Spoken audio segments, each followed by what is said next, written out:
Entrevista. É isso aí, vereador Isaac Silveira, aqui no nosso Jornal da Xodó. Primeiramente, uma boa tarde, uma satisfação recebê-lo aqui no nosso jornal. Bareta, sempre é uma honra. Eduardo Carvalho, um amigo de longas datas, Valquíria Miron, uma referência na comunicação.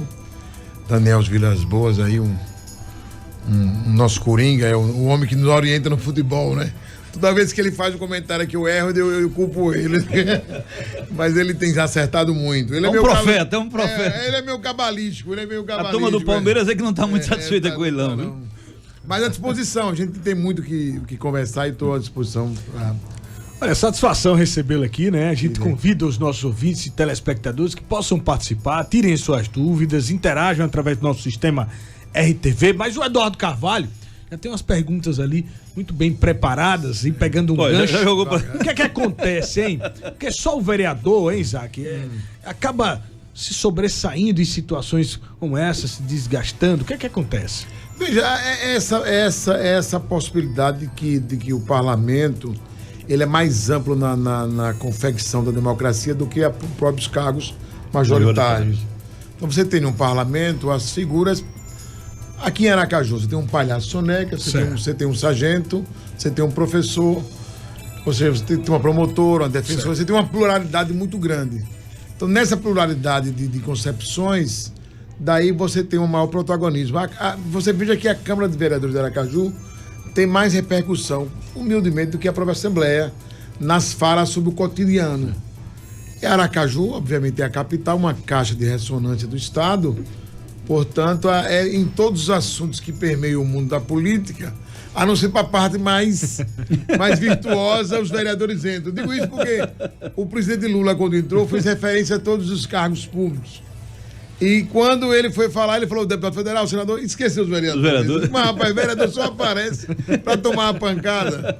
Então, a gente tem essa capacidade de lidar muito próximo do povo e de ser muito mais, eu acho, muito mais transparente, porque a vida do vereador é muito mais detectável, você percebe onde ele está. Você encontra o vereador, você não encontra muitas vezes o senador, você não encontra o deputado federal. Eu vou aos shoppings, encontro o vereador do interior, encontro o vereador da capital, mas eu não encontro o deputado federal. Ele está muito mais exposto. Está muito mais. É da natureza. A pancada é maior, né? É necessário se expor, né? Se expor, né? Senão ele vai pro esquecimento. Vereador Isaac, eu vou aproveitar aqui nosso querido Baretinha. PDT.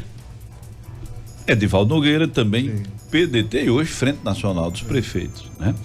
Partido Ciro Gomes, que está numa pé de guerra com o irmão, né? Né? Quase que sangria familiar, né? Meu pai. Tu pretendes permanecer no PDT? Eu fiz a seguinte leitura na Câmara. Eu entendo que o prefeito Edivaldo Nogueira fez uma trajetória política que está fazendo de afastamento das suas concepções da chamada do campo democrático popular, da chamada esquerda, centro-esquerda. Edivaldo, embora tenha vindo do Partido Comunista do Brasil, então deveria se perceber ele como sendo alguém de esquerda, um pouco mais, mas ele nunca foi. Então nós sabemos que ele nunca foi de posicionamentos da estatização, de defender o comunismo como sendo um modelo de administração, vamos usar uma linguagem mais simples, que ele defendesse claramente. Ele era um homem que defendia as teses de que os movimentos sociais tivessem relevância na sociedade. Nos últimos, desde 2017, quando ele assume, ele faz uma vertente mais para a direita. Ele faz acenos muito mais, faz um rompimento com o PT se afasta, né, do seu mandato, e ele começa a ter movimentações de centro a centro-direita. Inclusive, a aproximação dele com o André Moura, que é uma pessoa que eu respeito com muito carinho, e eu admiro muito, por sinal. Eu estou falando na composição ideológica. Não é do juízo de valores, não. Então, ele se aproxima disso. E na administração, ele vai dando esses sinais. Ele aproxima Laércio Oliveira, que é um político de centro-direita. Laércio de direita. E nos atos administrativos também. Então, ele começa a criar o OS, que é típico de concepções mais liberais da economia. Ele propõe a terceirização do Nestor Piva, ele agora propõe uma PPP, então ele está fazendo uma saída pela direita. Não digo isso com tom jocoso, não quero. Mas então eu me afasto dessa concepção. Eu continuo defendendo a concepção do socialismo com uma ideia de integrar o Estado como protagonista da distribuição dos recursos públicos. Não é que eu defenda o comunismo como ser um modelo ditatorial, o Estado comandando todas as coisas, mas eu entendo que sem a presença do Estado, o laissez-faire, a economia por si só não regula as coisas. Um Estado mais não paterno, eu digo um Estado mais justo, porque eu não acredito que o vil metal, que os capitalistas, que os ricos queiram dividir riqueza. Eu não conheço isso. Eu não conheço na minha vida, na minha vida comum, nas relações sociais que tive. Eu não conheço. Não é do ser humano dividir riqueza. É do ser humano se apropriar de mais riqueza. É da natureza humana esse egoísmo de ser rico é muito mais simbólico do que prazeroso. Eu explico. O cidadão tem um carro que custa lá seus 500 mil reais. E ele compra outro de 800, cumpre o mesmo papel, ele não precisa mais daquele carro, mas ele pode ostentar para a sociedade que ele tem um carro que representa alguém que tem poder aquisitivo. Então, as representações simbólicas do poder aquisitivo permeiam esse mundo do capital. Então, eu defendo que sem um Estado forte e presente, e um Estado que consiga espraiar aquilo que acumulou de riqueza para o povo, a gente não tem justiça social. Aí nisso eu divido. Então, portanto, voltando à sua pergunta, essa saída de Edivaldo para a direita se afasta dos princípios de Brizola, que é um dos grandes pensadores do PDT, dos princípios de Darcy Ribeiro, e, portanto, eu não ficarei no PDT se ele continuar. Aonde Edivaldo estiver, eu não estarei. Já está definido? Já está definido. Baratinho. É isso aí. Olha, 13 horas e 15 minutos aqui no nosso Jornal da Xodó, você ouvindo aí, né, as ações, né, trazidas pelo vereador Isaac, né, os seus posicionamentos, as suas condutas a seguir. E você pode participar, você pode interagir. A sua opinião é sempre muito bem-vinda. Esse debate é sempre muito enriquecedor para o nosso jornal. Então participe através do nosso Xodozap, que é o 99993-9605. Nós vamos migrar para Robson Martins, lá em Propiá, 102.9. Tem perguntas a fazer o vereador Isaac Silveira. Pois é, mais uma vez, muito boa tarde, meus caríssimos Bareta Filho, Eduardo Valquíria, Daniel, e ao nosso entrevistado vereador por Aracaju, o Isaac Silveira. Satisfação interagir com o senhor na Rede Xodó e receba um forte abraço aqui da região do Baixo São Francisco. E a minha pergunta é, sendo Aracaju a capital do nosso estado, seus projetos tendem a ser espelho para outros municípios? Quais, no seu entendimento, os gargalos comuns a todos os gestores? Muito obrigado. Satisfação, Robson, falar contigo e com todos que moram no Baixo São Francisco. Olha, a gente tem, na verdade, um problema muito sério, que o Pacto Federativo Brasileiro é muito injusto. Nós temos uma união, né? A união com recursos vultosos. Vocês veem que em todas as movimentações de crises econômicas, a união tem se mostrado forte. Nós não temos uma união que demonstra sinais claudicantes de pobreza. Então, na própria pandemia, nós tivemos o auxílio emergencial, que foi um grande elemento para sustentar a economia.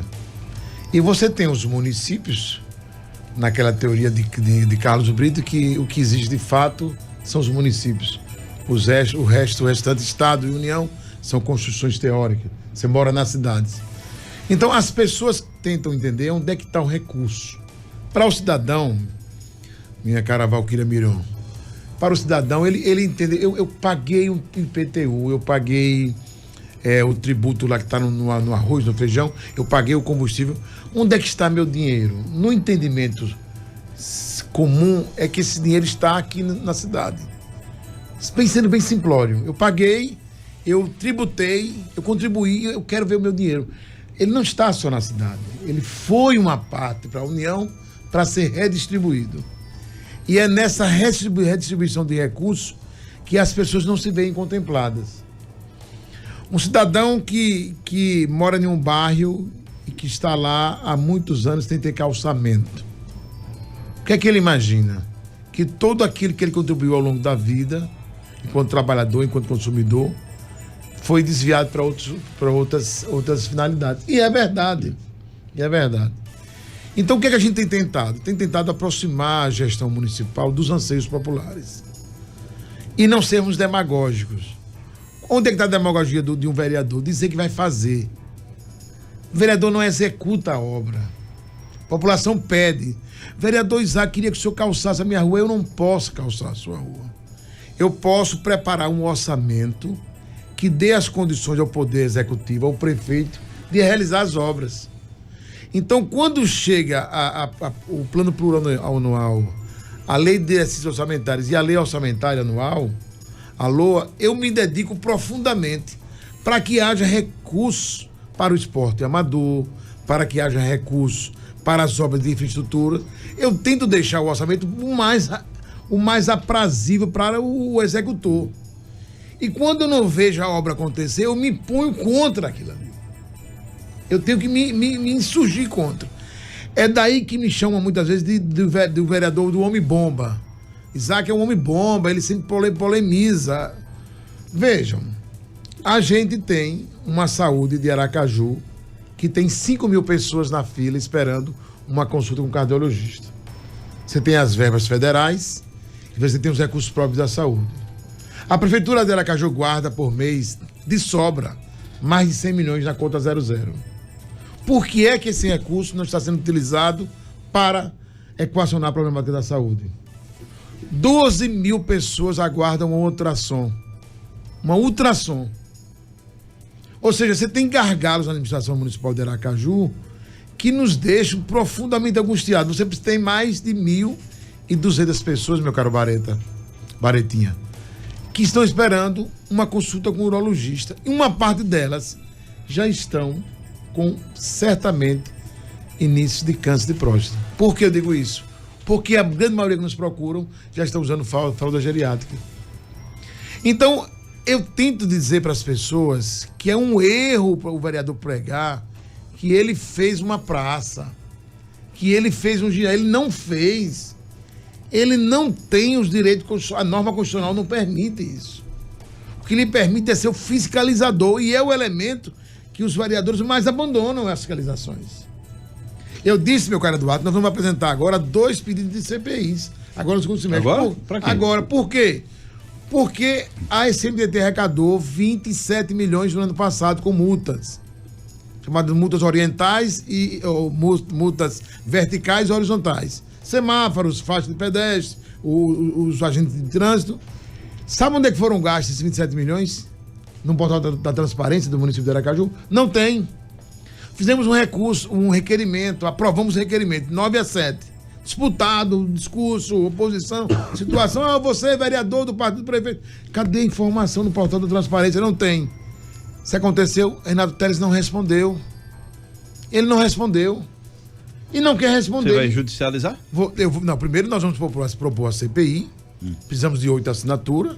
Temos 6 declaradas. Esperamos ter as 8. CPI é um direito de minoria. É papel do parlamento investigar.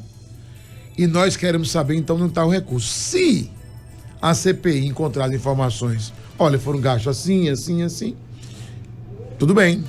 Mas se não forem encontrados, nós vamos oferecer ao Ministério Público o poder da denúncia, que é o papel de uma CPI.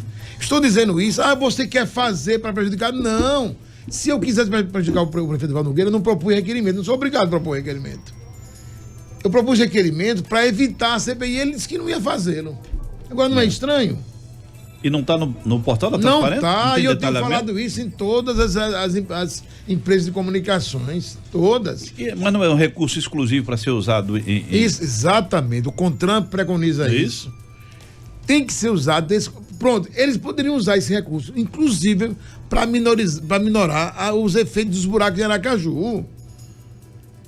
Não adianta fazer tapa-buraco, na próxima chuva cede de novo, o senhor é pastor e sabe, é remendo novo. Em pano velho, não é assim o versículo? Termina rasgando. Termina rasgando. Quer dizer, aí você todos os anos, o período da chuva estoura Aracaju.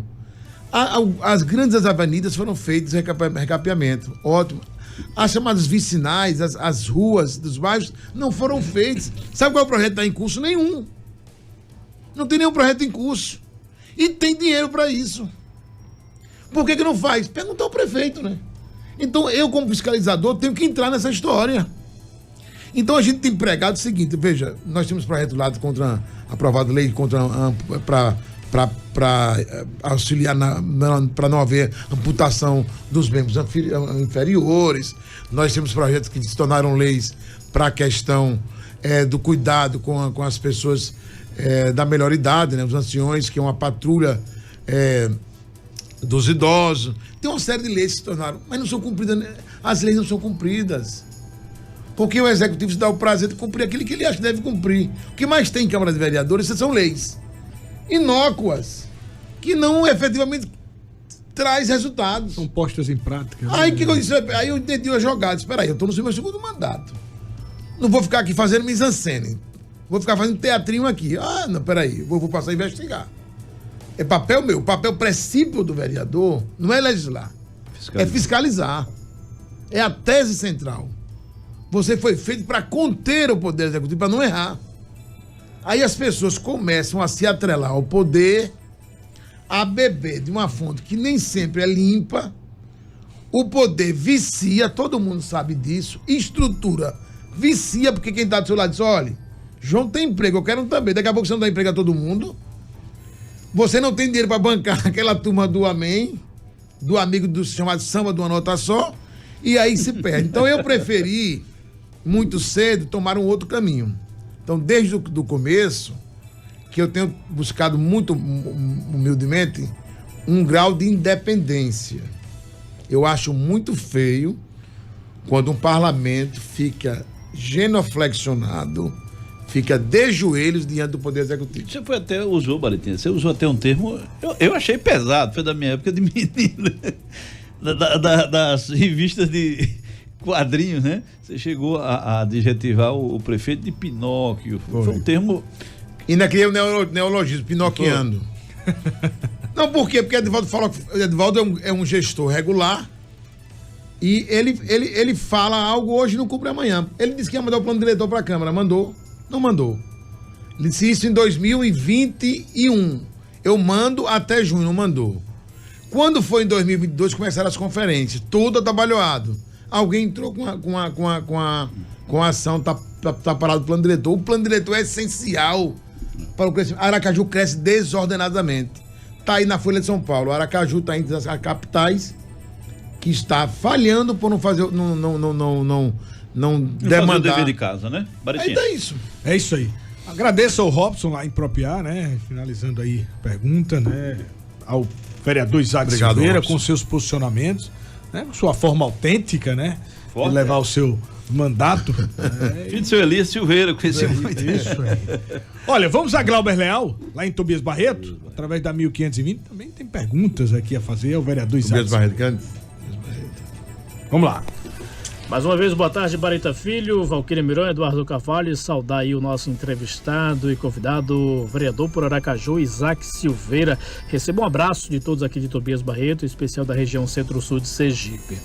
A minha pergunta é o seguinte: embora seja parlamentar por Aracaju, o senhor tem caminhado aí em âmbito estadual. Podemos projetar uma candidatura à Alese em 2026? Desde já agradeço os esclarecimentos e desejo uma ótima tarde. Obrigado, Glauber, né? Glauber, obrigado. Tobias Barreto, uma cidade muito bela. Muitos amigos do Tobias Barreto. Veja, eu sou um dos defensores que acho que a reeleição reiteradamente é ruim. Eu defendo essa tese que deveria estar na lei, que apenas houvesse uma reeleição. Assim como é para governador, presidente, e houvesse um lapso. Você passaria 4 anos em outra instância ou fora do poder e poderia voltar. O pau que dá em Chico dá em Isaac também. O poder vicia. Eu tentei me viabilizar uma candidatura a deputado federal, mas entendi que o partido não estava trabalhando nessa perspectiva. E eu digo muito claramente com provas. Eu não fui candidato. Eu fui o segundo vereador mais votado do partido. O vereador Anderson Tuga não foi candidato. E o vereador mais votado foi Vinícius Porto, com um pouco mais de 300 votos que eu. Não foi mais votado. Eu fui o oitavo vereador mais votado. Dos eleitos, de total eu fui o 9º. E o partido entendeu que não deveria investir nas candidaturas federais. Ao contrário do União Brasil, que fez uma campanha forte, com fundo eleitoral forte. Então, o fundo eleitoral tem sido elemento de agregar e desagregar. Quando um dirigente partidário não quer que você dê um passo a mais, ele veda a sua possibilidade de ter recursos do fundo partidário. E eu digo uma coisa, meu caro Baretinha, o fundo partidário, fundo eleitoral, são dois elementos partidário, fundo eleitoral, ele vulnera, eu usei umas palavras duras, eu estou até diminuindo. Eu tenho uma conversa um dia desse com o senador Alessandro, que eu disse que o fundo eleitoral promiscuiu a política brasileira. Veja, um deputado ganhou 1.700.000, outro ganhou 50 mil, na cota de gênero. Um deputado teve 2.500.000, outro teve 100 mil. Você solta dois candidatos, um com 2,5 milhões e outro com 100 mil. É justo esse jogo? Você sabe o que a justiça disse ao senador Alessandro? Ele me contou, ele peticionou sobre regramento. Ele disse, não é assim mesmo, compete ao partido a distribuição. O partido, dentro do limite, distribuiu o bel prazer. Então eu dou Eduardo para federal 2,5 milhões e do Isaac 100 mil. E eu não posso fazer nada. Eu tenho que aceitar, né? Eu tenho que aceitar. Aí veja se o poder não vai ficar, dentro do partido, já sai corrompido. Porque eu vou ter que me já quedar. inicia uma eleição desse? Eu vou ter que estar aos pés do presidente estadual, dizendo, pelo amor de Deus. Rapaz, libera mais um pouco. Aí ele disse, vai fazer assim lá. Aí começa aquela. Então, aí, Isaac, você vai ser, eu não sei mais, meu irmão. Porque se o presidente do partido não gostar de mim, eu tô lascado. Isaac, dentro desse contexto, PDT de Edivaldo Nogueira, né? Deu para entender que dois bicudos, como a gente dizia no popular, não se beijam, né? Edivaldo não vai à reeleição porque já está na reeleição. Há uma tendência de Isaac migrar para a União Brasil? Eu tive um convite da Rede, não é? Primeiro, deixa eu ser igual, deixa eu imitar aqui Daniel Vilas Boas. Deixa eu ser cabalista. Eu acho que Edivaldo encerra a carreira política dele.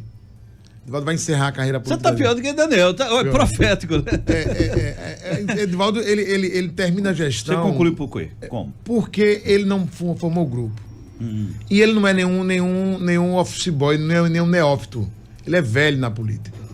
Não, alguém chegar a essa idade na política, como Edivaldo Nogueira, e não ter um grupo formado de políticos. Edivaldo não tem base nenhuma no interior até hoje. Não tem um ciclo assim. Olha, eu tenho. O PDT não tem diretórios no interior. O PDT não tem diretórios no interior. Raríssimos.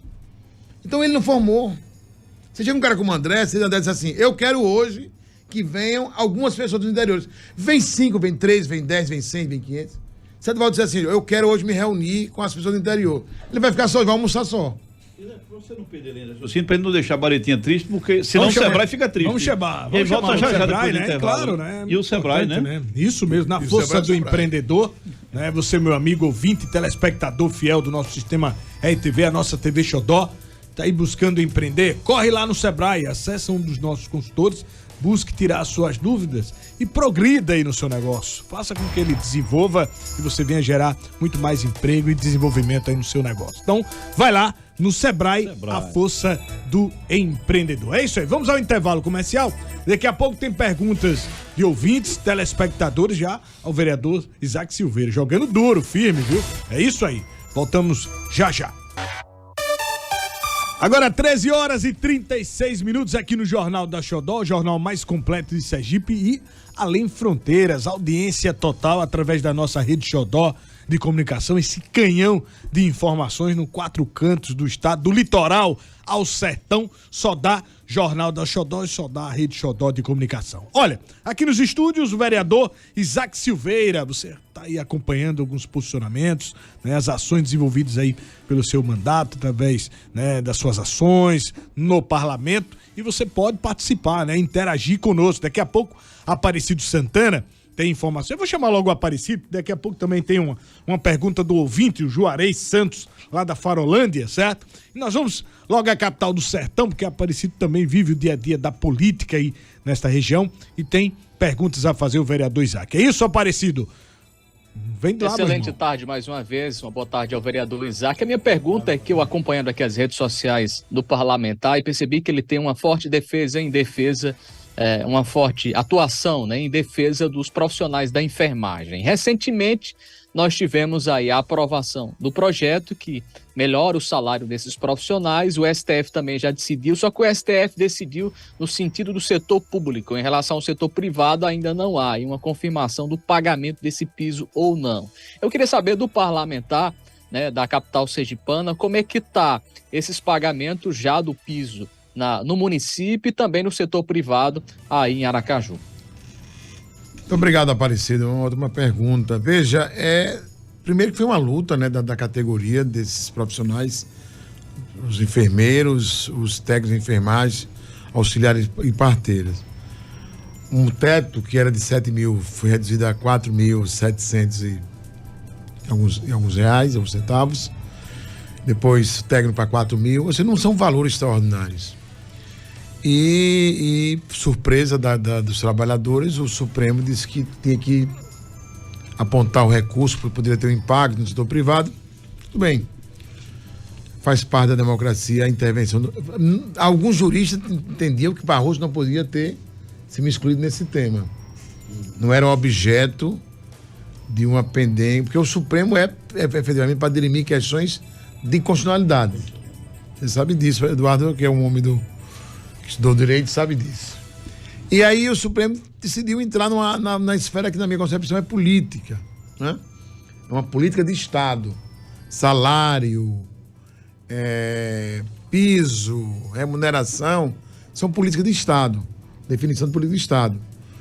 E aí Barroso suspendeu e agora as prefeituras disseram que não tinham recebido o recurso corretamente, porque o levantamento feito pela União não bateu. Então a informação vai sair retroativo, não é? Ao mês de maio. Era para sair no dia 1º de junho para o setor público e deve sair agora no começo de agosto. Mas o setor privado terá que ter alguns limites, inclusive de jornada, 44 horas semanais. Há uma desconfiguração, mas haverá avanço. Eu acho importante isso. O que eu achei ruim é que parece que o Supremo criou uma ojeriza a piso. E piso é um socorro que as profissões procuram para ter um limite do pequeno. Porque você imaginar que tem, com todo respeito, enfermeiro, nível superior, que recebe menos do que um profissional de nível médio, não é razoável. Por exemplo, tem empresa de ônibus, com todo respeito, que um cobrador de ônibus recebe mais que um enfermeiro em algumas prefeituras. Então estava assim, cada um pagava o bel prazer daquilo que entendia. Então essa a ideia do piso, é garantir que tem um limite para remunerar esses profissionais que foram tão ovacionados na pandemia, né? Que agora parece que não tem a mesma consciência. A prefeitura daqui só pagaria se viesse recurso federal. Para os enfermeiros, a informação que eu tenho é que já paga o piso. Agora, tem uma discussão, para não me demorar muito, é que piso é aquilo que é pago no salário base. As demais gratificações compõem a remuneração e não o piso. Certo. Essa é a grande briga. Por quê? Porque cada município tem as suas gratificações. Então, o município A tem gratificação de titulação, o município B tem uma outra gratificação. Aí se transforma em piso, é? Não, aí não. Aí o piso é o base, mais as gratificações. E eles estão fazendo como? Aí, quando vem o recurso lá para cá, o que é que os municípios dizem? Não. Já paga o piso. Eu já pago. Aí ainda pega o dinheiro federal e bota lá, para diminuir o impacto com gasto. É o caso da gente saúde de Edemias. Eles recebem 2 salários mínimos no salário base.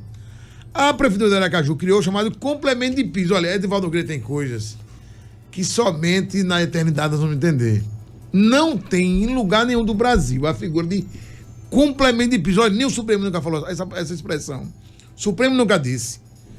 O STJ nunca disse, nenhum pensador da administração disse assim, complementar piso, porque isso aí era uma alternativa. Aí o que foi que ele fez? Ele botou uma parte no salário baixo, chamou de piso. Embaixo colocou um valor chamado complemento de piso. Sobre esse complemento, não incide as gratificações. Eu disse para Augusto Fábio, meu irmão, não vamos inventar a roda não, porque aí é demais. Que nem jeitinho brasileiro de fazer as coisas. Que o cara faz. É aquelas histórias de bar, né? O cara paga R$2, bebe a bebida e devolve. Tem aquela história assim de caos. Parece um caos. Eu disse, Augusto Fábio, onde é que você encontrou essa expressão complemento? Muito boa tarde. Então é isso. Então, a esperança é que a gente tenha as categorias com o mínimo possível resguardado. E quer dizer uma outra coisa, tem recurso para pagar. E o setor privado vai se regular. Com o tempo, olha, quando o salário mínimo ia ser $100, eu lembro da angústia. O Lula disse que nós vamos colocar um salário mínimo de $100. Foi uma loucura na sociedade à época. Como é que pode? Hoje o salário mínimo é muito mais que $100. E nós não quebramos a economia. Então é um movimento de vexame. Olha, com esse valor, os hospitais vão quebrar. Não vão quebrar coisa nenhuma. A saúde é muito cara no Brasil. Vocês sabem melhor do que eu como é cara a saúde no Brasil. Olha, falando um pouco de projeto de lei das ações do vereador Isaac, né? O projeto de lei 227, né, /2022, que cria o programa Troco Solidário, né? Foi aprovado em segunda discussão. Quem consiste, vereador? Já foi aprovado em redação final, agora vai para a sanção. Né? Certo. Como eu não perco tempo... Depois de muita luta, né? Como eu não perco tempo em tocar fogo no parquinho, como dizem, mais de Baretinha, Valquíria Miron e Eduardo Carvalho, e todos que ouvem esse canhão de informação. Mais de 30 projetos de lei aprovados na Câmara não foram sancionados pelo prefeito Edivaldo Nogueira.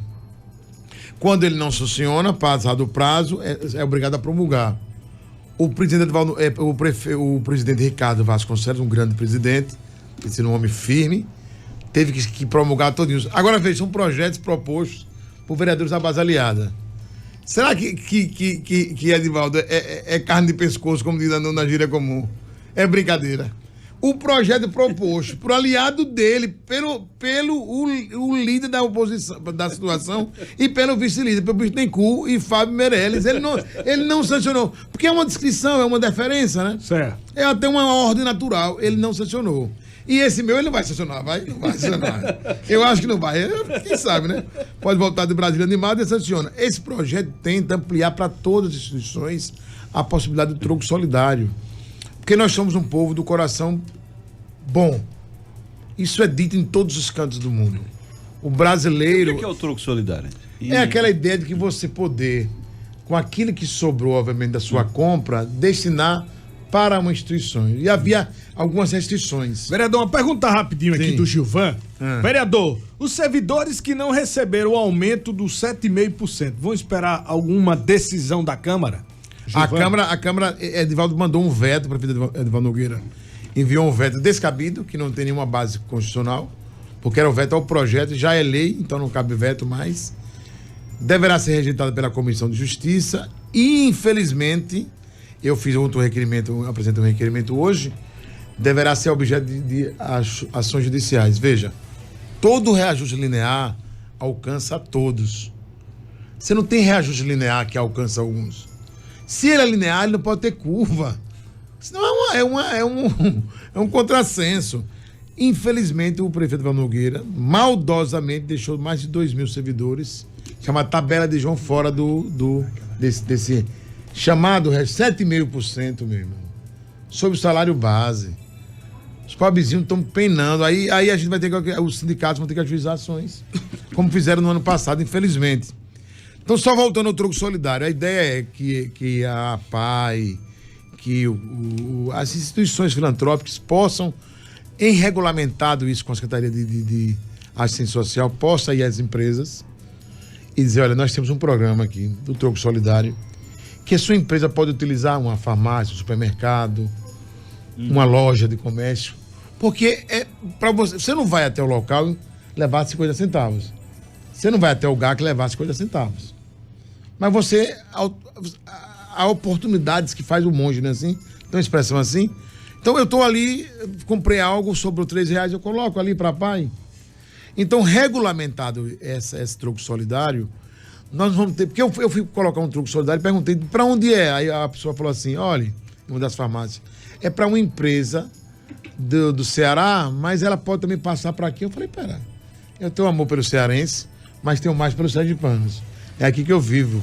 Então eu quero que sejam as empresas daqui. Então nós estamos apresentando. Espero que a prefeitura incorpore esse projeto, dê vida e que possamos ter as instituições filantrópicas, Almido Picolé, né?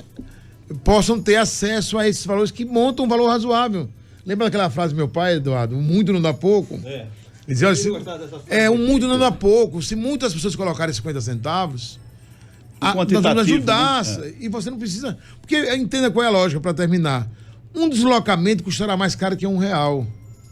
Eu ia a um banco depositar, eu ser enganado num celular, porque com aquelas mensagens falsas. Mas uma entidade, uma farmácia que é de rede, um supermercado que é de rede, mas eu tenho que oportunizar, eu posso colocar para a PAI, mas posso querer colocar para o GAC, que está da questão da saúde do câncer das crianças. Então eu quero oportunizar que outras instituições tenham acesso a esse troco solidário. Eu tenho fé que o prefeito vai se demover da questão maniqueísta entre o bem e o mal, entre o amor dele e o ódio em relação ao amigo e vice-versa, que ele se demova disso e implemente, porque tem que regulamentar. Sai a lei, compete aí o poder executivo regulamentar. É isso que eu digo, as nossas leis, elas carecem efetivamente da ação do executivo, que é quem executa. A Câmara não pode ir na rede de Cidade Barbosa e dizer, olha, eu tenho esse projeto. Não pode fazer numa rede de supermercado, não pode. Quem pode fazer isso é a Secretaria de Assistência Social, através, obviamente, do Poder Executivo.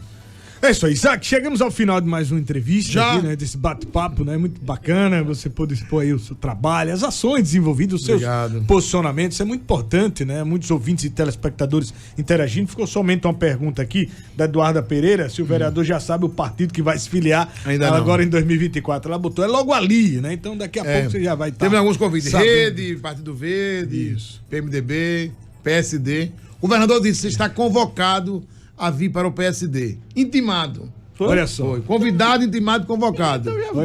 Eu sabia que de ti, Fábio, não faltaria a mão amiga. Olha aí, 13h49, sua satisfação, viu, Isaac? Receber aqui no uma honra. Acho que é a minha primeira entrevista pra ti, né? Isso mesmo. Já vida longa, Baretinha. Obrigado, meu amigo. Sucesso também. Um abraço ao seu pai, um grande homem, viu? Obrigado, meu amigo. Eduardo Valquírio, muito obrigado, viu?